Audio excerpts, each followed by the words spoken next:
आदरणीय मोदी जी और सम्मानीय सभी साथी।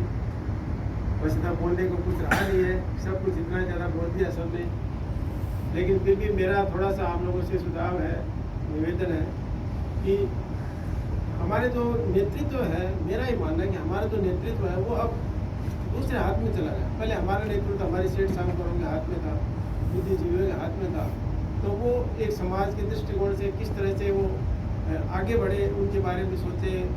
तो फौज में भर्ती कराना है, कोई स्कूल खोलने है, कॉलेज खोलना है, हॉस्पिटल खोलना है, या उसको पर्सनली उसको कोई ब्याह शादी में कोई दिक्कत है, तो वो सारी व्यवस्था वो समाज के जो सिर मोड़ थे वो कर रहे थे। अब सौभाग्य या दुर्भाग्य से हमारा जो नेतृत्व है वो उतना सक्षम नहीं है, या वो नहीं रहना चाहते, दोनों ही बात है।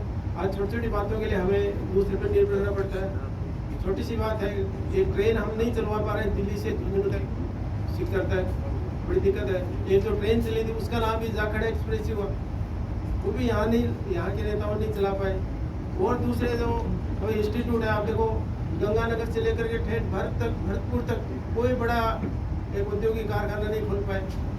जो यहाँ पर अपने आदरणीय नेताजी थे, लेकिन फिर भी यहाँ जो खान मंत्री होते हुए बड़ा जो खेतरी का बंद हो गया, कोपुर कॉम्प्लेक्स धीरे धीरे बंद होने का गार पे आ रहा है। तो ये जो नेगेटिव हमारे उसमें जो जन सहभागिता थी वो धीरे धीरे फिर कम होती चली गई। जो जन सहभागिता थी वो कम हो गई, ये मेरे ख्याल से। लेकिन ये थोड़ा एक तरह से थोड़ा पीरियड ऐसा ही चल रहा है, कुछ ज़्यादा मेरे हिसाब से नहीं है। झुंझुनू की तरफ लोग वापस झुंझुनू बड़ा आदर से सब नाम लेते हैं। मैं बाहर भी कहीं जाता हूँ तो अच्छा झुंझुनू से सबसे पहले सेठ साहब का नाम यहाँ पर आता है, अच्छी इंस्टीट्यूट का नाम यहाँ पर सामने आता है। तो ऐसी कोई वो नहीं है, यहाँ पर सब बहुत ही रहते हैं। ये सेचुरेशन है कोचिंग का, थोड़ा सा सेचुरेशन की वजह से हमें ऐसा लग रहा है कोचिंग का सेचुरेशन भी जल्दी खत्म होने वाला होगा। कोचिंग का सेचुरेशन बहुत ज़्यादा लंबा नहीं चलेगा, क्योंकि बहुत ज़्यादा जब अति हो जाएगी तो ये भी फिर वापस नॉर्मलाइजेशन की तरफ आ जाएगा।